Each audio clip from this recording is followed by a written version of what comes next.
Stephen Skarridge's Christmas by Frank R. Stockton.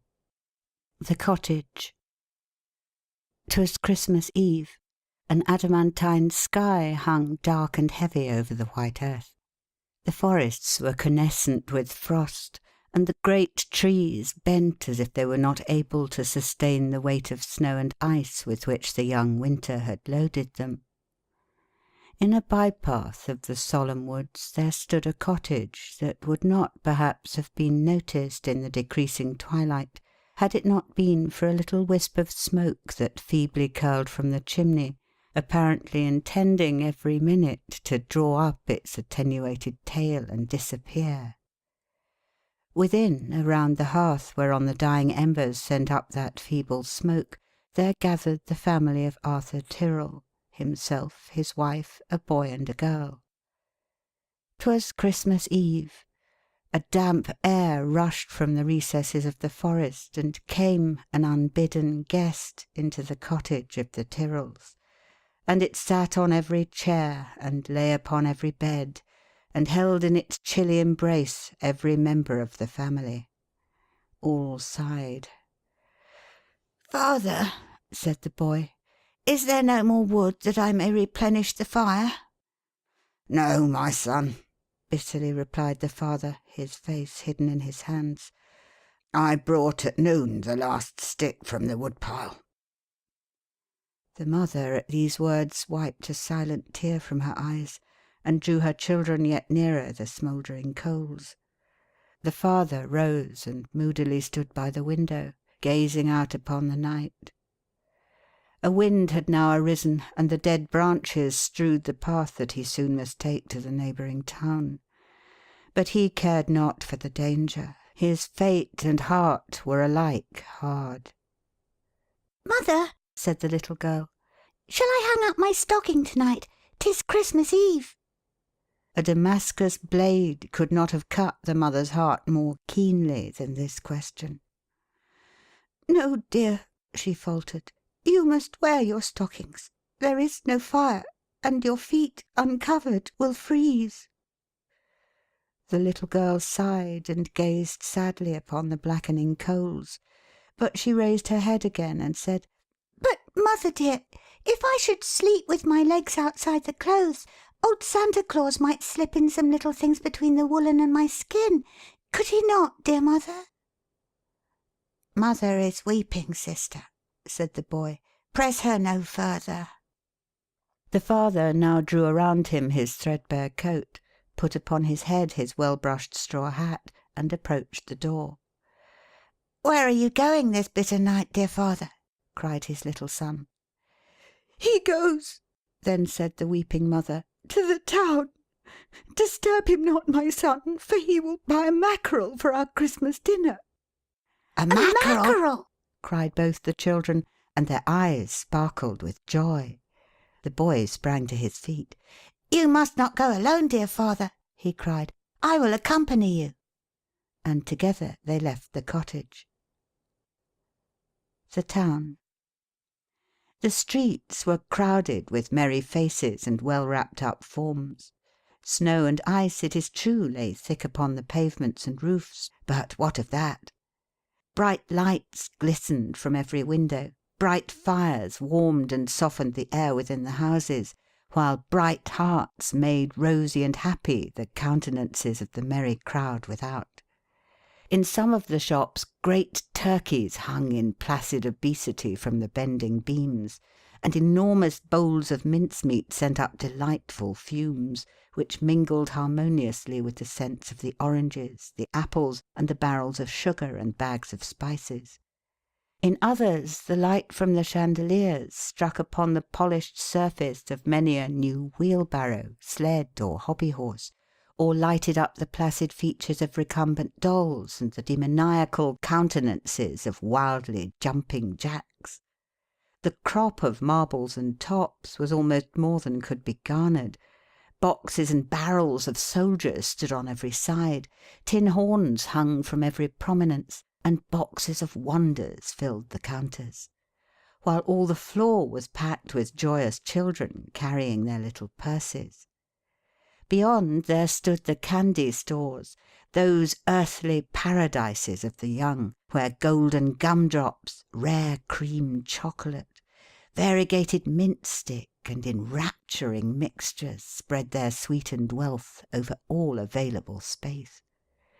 To these and many other shops and stores and stalls and stands thronged the townspeople, rich and poor. Even the humblest had some money to spend upon this merry Christmas Eve. A damsel of the lower orders might here be seen hurrying home with a cheap chicken, here another with a duck, and here the saving father of a family bent under the load of a turkey and a huge basket of auxiliary good things. Everywhere cheerful lights and warm hearthstones, bright and gay mansions, cosy and comfortable little tenements, happy hearts, rosy cheeks, and bright eyes. Nobody cared for the snow and ice while they had so much that was warm and cheering. It was all the better for the holiday. What would Christmas be without snow? An inevitable entrance. Through these joyous crowds, down the hilarious streets, where the happy boys were shouting and the merry girls were hurrying in and out of the shops, came a man who was neither joyous, hilarious, merry, nor happy. It was Stephen Skarridge, the landlord of so many houses in that town. He wore an overcoat which, though old, was warm and comfortable, and he had fur around his wrists and his neck. His hat was pushed down tight upon his little head, as though he would shut out all the sounds of merriment which filled the town. Wife and child he had none, and this season of joy to all the Christian world was an annoying and irritating season to his unsympathetic, selfish heart. "Oh ho!" he said to himself, as one after another of his tenants, loaded down with baskets and bundles, hurried by, each wishing him a Merry Christmas. "Oh ho! There seems to be a great ease in the money market just now. Oh ho ho! They all seem as flush as millionaires. There's nothing like the influence of holiday times to make one open his pockets. Ha ha! It's not yet the first of the month, 'tis true, but it matters not. I'll go and collect my rents to-night while all this money is afloat. Ho ho! Ha ha!" And so old Skarridge went from house to house, and threatened with expulsion all who did not pay their rents that night. Some resisted bravely, for the settlement day had not yet arrived, and these were served with notices to leave at the earliest legal moment. Others paid up their dues with many an angry protest, while some, poor souls, had no money ready for this unforeseen demand, and Stephen Skarridge seized whatever he could find that would satisfy his claim. Thus many a poor weeping family saw the turkey or the fat goose which was to have graced the Christmas table carried away by the relentless landlord. The children shed tears to see their drums and toys depart, and many a little memento of affection, intended for a gift upon the morrow, became the property of the hard-hearted Stephen. 'Twas nearly 9 o'clock when Skarridge finished his nefarious labour. He had converted his seizures into money, and was returning to his inhospitable home with more joyous light in his eye than had shone there for many a day, when he saw Arthur Tyrrell and his son enter the bright main street of the town. "Oh ho!" said Stephen. "Has he, too, come to spend his Christmas money? He, the poor, miserable, penniless one. I'll follow him." So behind the unhappy father and his son went the skulking Skarridge.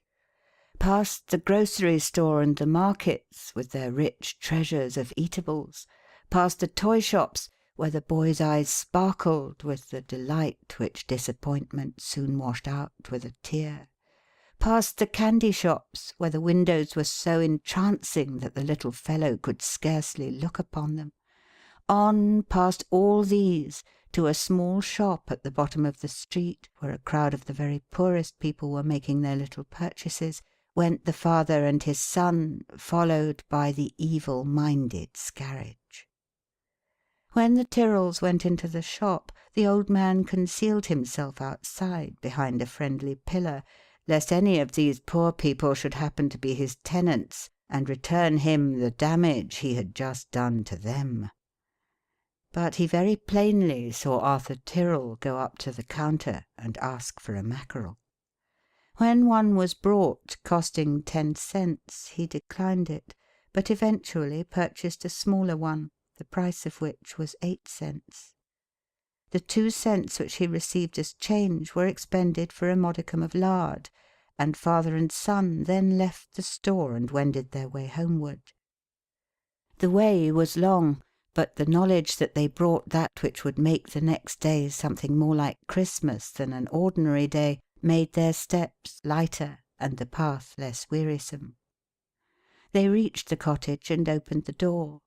There, by a rushlight on a table, sat the mother and the little girl, arranging greens wherewith to decorate their humble home.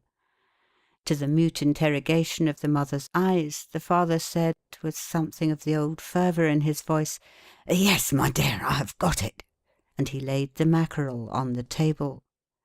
The little girl sprang up to look at it, and the boy stepped back to shut the door.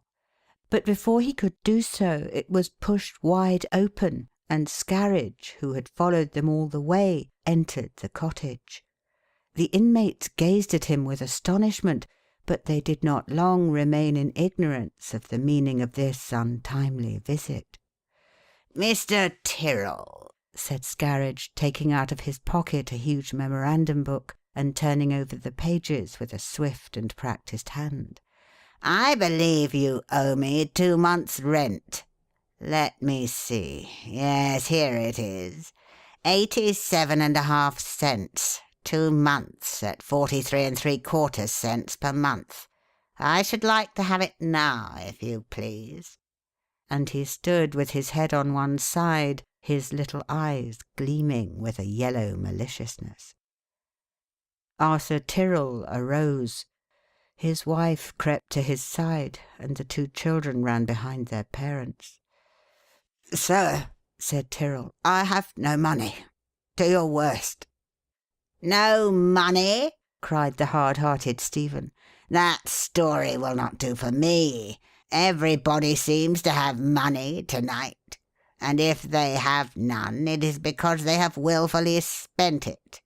But if you really have none—" and here a ray of hope shot through the hearts of the Tyrrell family, "you must have something that will bring money, and that I shall seize upon. Aha! I will take this." And he picked up the Christmas mackerel from the table where Arthur had laid it. "'Tis very little," said Skarridge, "but it will at least pay me interest."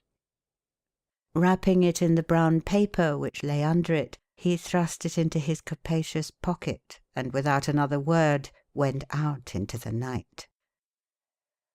Arthur Tyrrell sank into a chair and covered his face with his hands.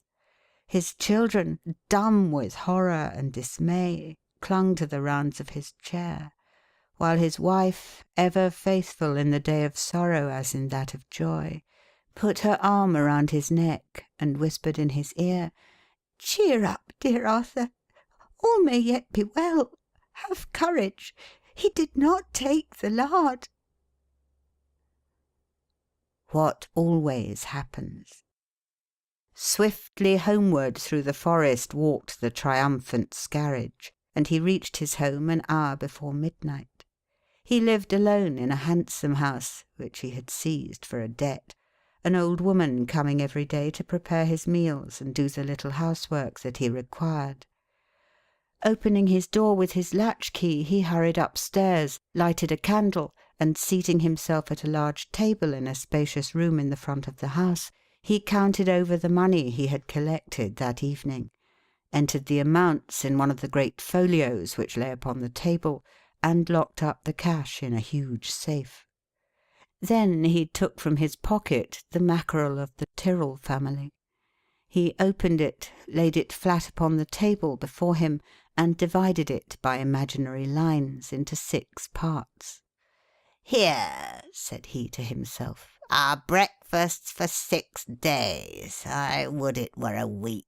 I like to have things square and even. Had that man bought the 10-cent fish that I saw offered him, there would have been 7 portions. Well, perhaps I can make it do, even now. Let me see. A little off here, and the same off this. So—" At this moment something very strange occurred. The mackerel, which had been lying split open upon its back, now closed itself, gave 2 or 3 long-drawn gasps, and then, heaving a sigh of relief, it flapped its tail, rolled its eyes a little, and deliberately wriggling itself over to a pile of ledgers, sat up on its tail and looked at Skarridge. This astounded individual pushed back his chair and gazed with all his eyes at the strange fish. But he was more astounded yet when the fish spoke to him. "Would you mind," said the mackerel, making a very wry face, "getting me a glass of water? I feel all of a parch inside." Skarridge mumbled out some sort of an assent, and hurried to a table near by, where stood a pitcher and a glass, and filling the latter, he brought it to the mackerel. "Will you hold it to my mouth?" said the fish. Stephen complying, the mackerel drank a good half of the water. "There," it said, "that makes me feel better. I don't mind brine if I can take exercise, but to lie perfectly still in salt water makes one feel wretched. You don't know how hungry I am. Have you any worms convenient?" "Worms?" cried Stephen. "Why, what a question! No, I have no worms." "Well," said the fish somewhat petulantly, "you must have some sort of a yard or garden. Go and dig me some." "Dig them?" cried Stephen. "Do you know it's winter and the ground's frozen, and the worms too, for that matter?" "I don't care anything for all that," said the mackerel. "Go you and dig some up. Frozen or thawed, it is all one to me. I could eat them anyway."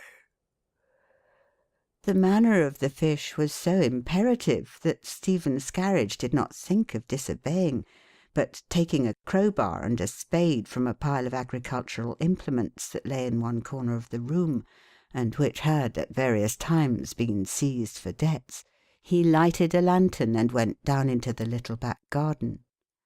There he shovelled away the snow, and when he reached the ground he was obliged to use the crowbar vigorously before he could make any impression on the frozen earth. After a half-hour's hard labour, he managed, by most carefully searching through the earth thrown out of the hole he had made, to find 5 frozen worms. These he considered a sufficient meal for a fish which would scarcely make 7 meals for himself, and so he threw down his implements and went into the house, with his lantern, his 5 frozen worms, and twice as many frozen fingers.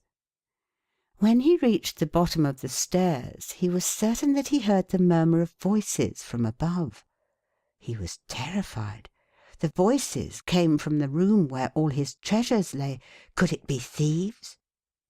Extinguishing his lantern and taking off his shoes, he softly crept up the stairs.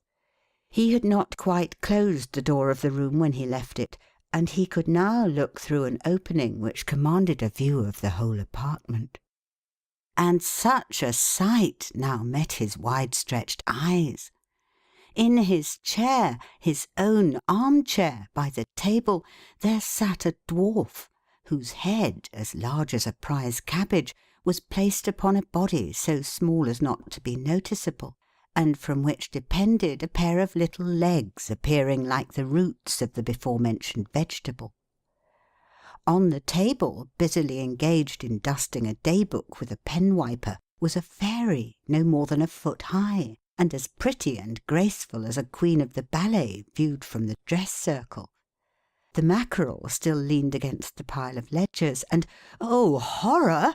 upon a great iron box in one corner there sat a giant, whose head, had he stood up, would have reached the lofty ceiling. A chill, colder than the frosty earth and air outside could cause, ran through the frame of Stephen Skarridge as he crouched by the crack of the door and looked upon these dreadful visitors. And their conversation, of which he could hear distinctly every word, caused the freezing perspiration to trickle in icy globules down his back. "He's gone to get me some worms," said the Mackerel, "and we might as well settle it all before he comes back. For my part, I'm very sure of what I've been saying." "Oh, yes," said the Dwarf. "There can be no doubt about it at all. I believe it every word." Of course it is so, said the Fairy, standing upon the day-book, which was now well dusted. everybody knows it is. "It couldn't be otherwise," said the Giant, in a voice like thunder among the pines. "We're all agreed upon that." "They're mighty positive about it, whatever it is," thought the trembling Stephen, who continued to look with all his eyes and to listen with all his ears. "Well," said the Dwarf, leaning back in the chair and twisting his little legs around each other until they looked like a rope's end, "let us arrange matters. For my part, I would like to see all crooked things made straight just as quickly as possible." So would I, said the Fairy, sitting down on the day-book and crossing her dainty satin-covered ankles, from which she stooped to brush a trifle of dust.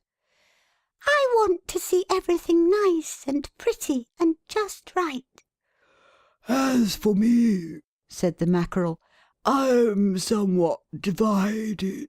In my opinion, I mean. But whatever you all agree upon will suit me, I'm sure." "Then," said the Giant, rising to his feet and just escaping a violent contact of his head with the ceiling, "let us get to work, and while we're about it, we'll make a clean sweep of it." To this the others all gave assent, and the Giant, after moving the Mackerel to one corner of the table, and requesting the Fairy to stand beside the fish, spread all the ledgers and day-books and cash and bill and memorandum books upon the table, and opened them all at the first page.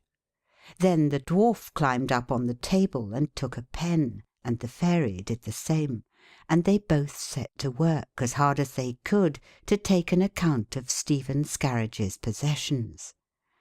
As soon as either of them had added up 2 pages, the Giant turned over the leaves, and he had to be very busy about it, so active was the Dwarf, who had a splendid head for accounts, and who had balanced the same head so long upon his little legs that he had no manner of difficulty in balancing a few ledgers. The Fairy, too, ran up and down the columns as if she were dancing a measure in which the only movements were forward one and backward one, and she got over her business nearly as fast as the Dwarf.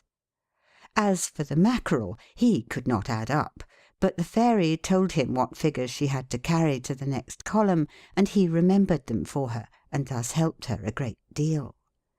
In less than half an hour, the Giant turned over the last page of the last book, and the Dwarf put down on a large sheet of foolscap the sum total of Stephen Skarridge's wealth. The Fairy read out the sum, and the woeful listener at the door was forced to admit to himself that they had got it exactly right. "Now then," said the Giant, "here is the rent list. Let us make out the schedule." In 20 minutes the Giant, the Dwarf, and the Fairy, the last reading out the names of Stephen's various tenants, the Giant stating what amounts he deemed the due of each one, and the dwarf, putting down the sums opposite their names, had made out the schedule, and the giant read it over in a voice that admitted of no inattention.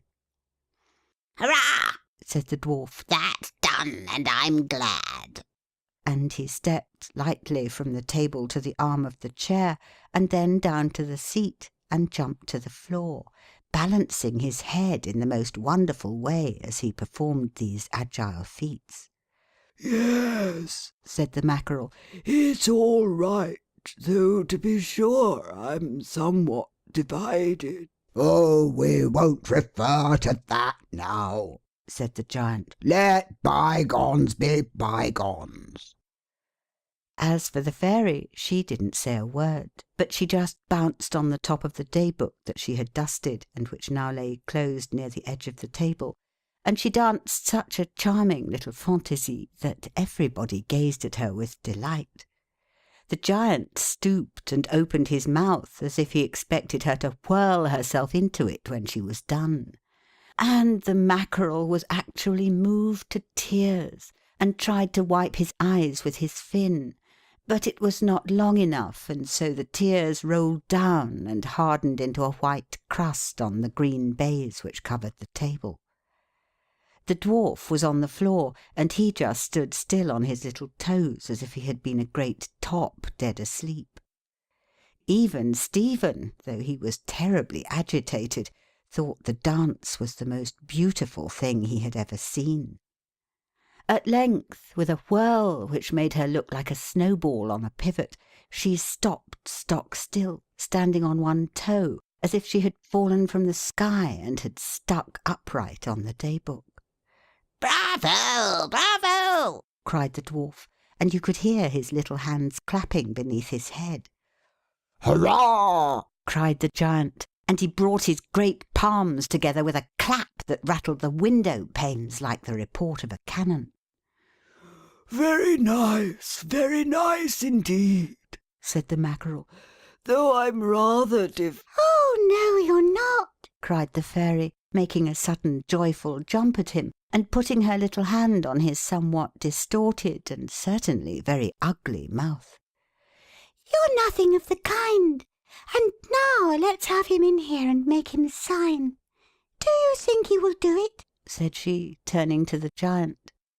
That mighty individual doubled up his great right fist like a trip-hammer, and he opened his great left hand as hard and solid as an anvil, and he brought the two together with a sounding whang.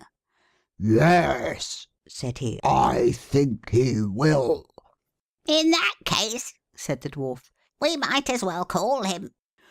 I sent him after some worms, said the Mackerel, but he has not been all this time getting them. I should not wonder at all if he had been listening at the door all the while. "We'll soon settle that," said the dwarf, walking rapidly across the room, his head rolling from side to side, but still preserving that admirable balance for which it was so justly noted. When he reached the door, he pulled it wide open, and there stood poor Stephen Skarridge, trembling from head to foot, with the 5 frozen worms firmly grasped in his hands. Come in, said the giant, and Stephen walked in slowly and fearfully, bowing as he came to the several personages in the room. Are those my worms? said the Mackerel. If so, put them in my mouth, one at a time. There, not so fast. They are frozen, sure enough. But do you know that I believe I like them this way the best? I never tasted frozen ones before. By this time the dwarf had mounted the table, and opening the schedule, stood pointing to an agreement written at the bottom of it, while the fairy had a pen already dipped in the ink, which she held in her hand as she stood on the other side of the schedule. Now, sir, said the giant, just take your seat in your chair. take that pen in your hand and sign your name below that agreement. If you've been listening at the door all this time, as I believe you have heard the contents of the schedule, and therefore need not read it over." Stephen thought no more of disobeying than he did of challenging the giant to a battle, and he therefore seated himself in his chair, and taking the pen from the Fairy, wrote his name at the bottom of the agreement, although he knew that by that act he was signing away half his wealth. When he had written his signature, he laid down the pen, and looked around to see if anything more was required of him. But just at that moment something seemed to give way in the back of his neck. His head fell forward so as to nearly strike the table, and he awoke. There was no longer a schedule, a fairy, a dwarf, or a giant.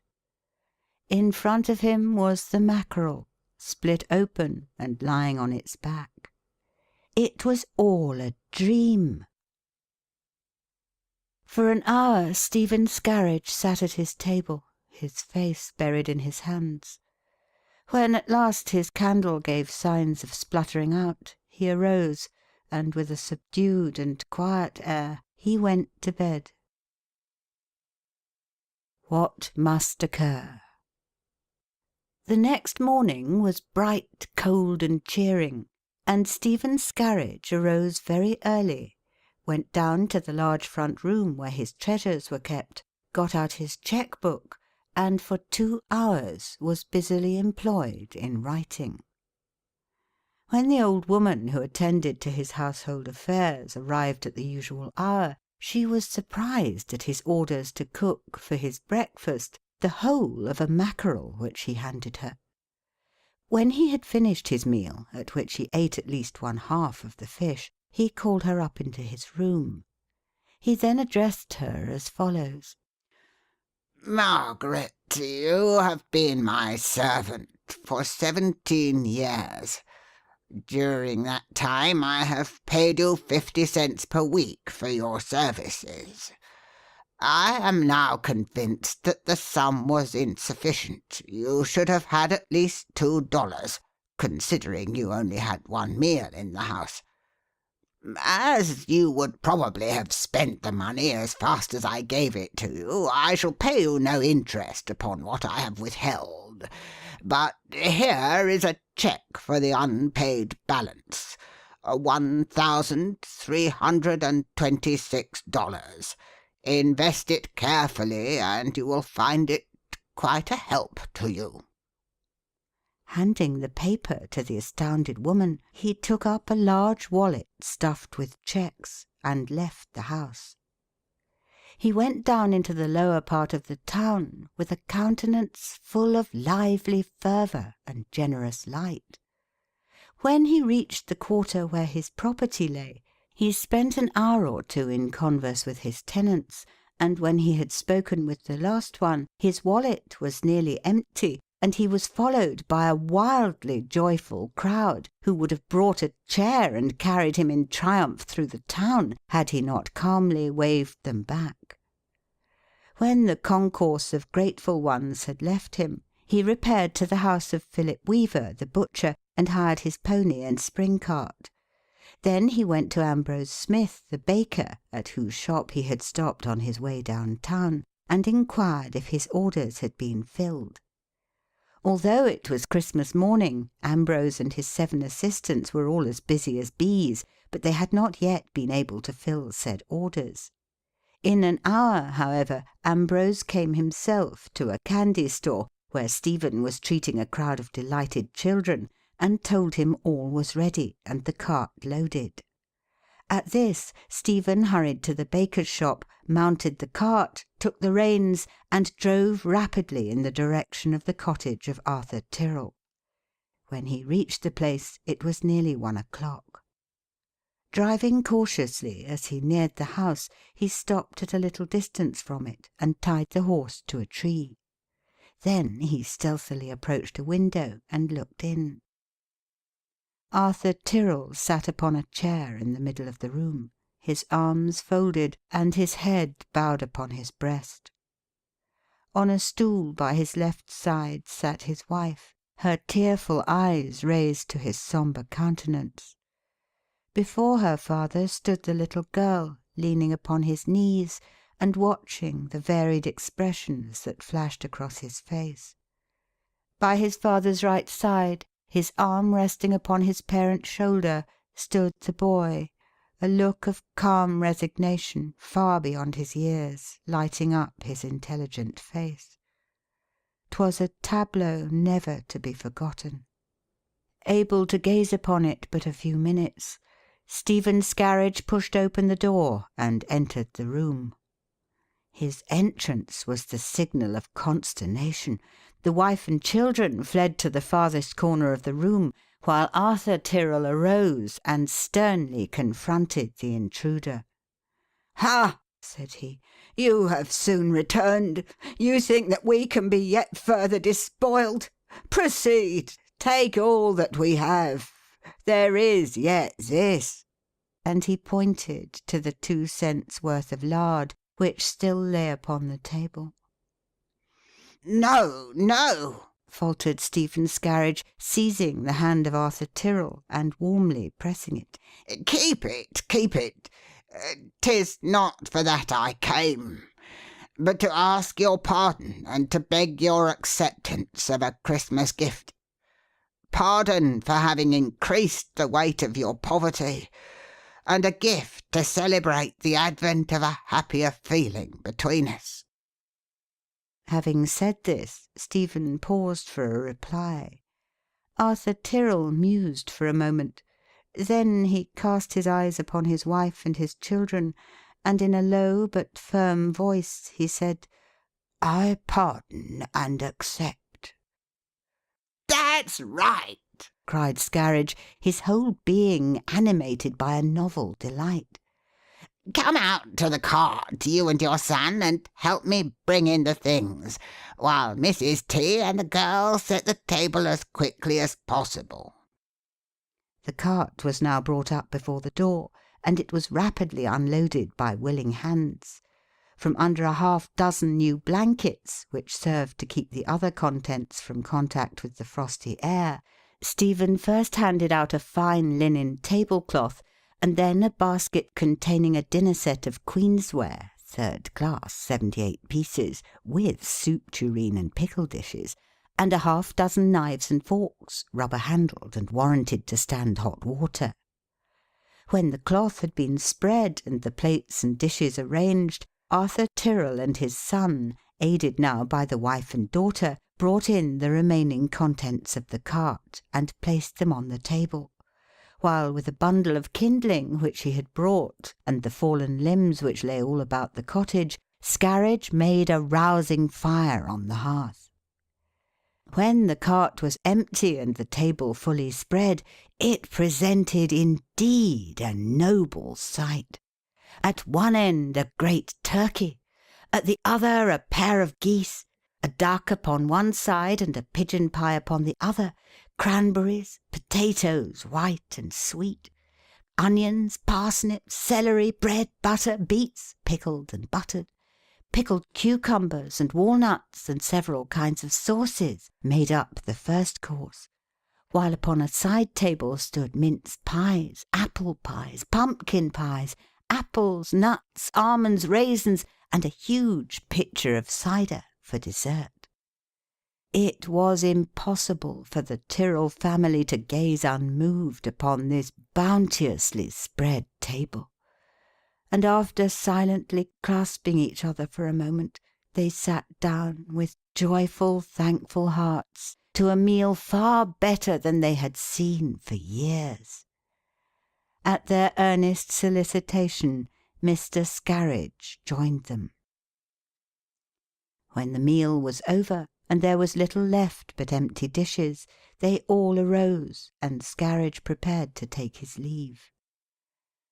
"But before I go," said he, "I would leave you with a further memento of my good feeling and friendship, You know my Hillsdale farm in the next township?" "Oh, yes," cried Arthur Tyrrell. "Is it possible that you will give me a position there?" "I make you a present of the whole farm," said Skarridge.